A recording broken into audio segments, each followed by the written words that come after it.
Kasama mo na si Lord, pero bakit parang natatakot ka pa rin?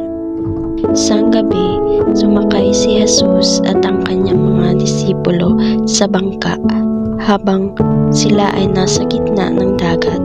Biglang dumating ang malakas na bagyo.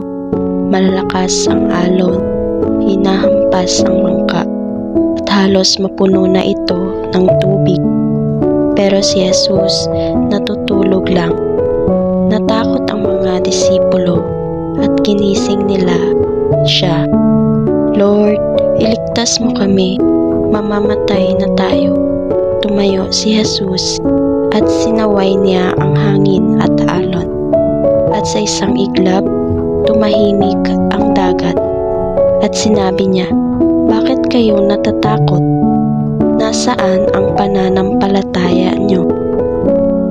Ang refleksyon natin sa kwento ay, minsan ganito tayo, kasama na natin si Lord. Nagpe-pray naman tayo, pero kapag dumating ang problema, natatakot pa rin tayo. Nakakalimutan natin na kahit may bagyo sa buhay mo, kahit magulo ang paligid mo, kasama mo pa rin siya sa bangka. At isang salita lang niya kayang patahimikin ang lahat. Kung may pinagdadaanan ka ngayon, huwag kang matakot. Hindi ka niya iniwan.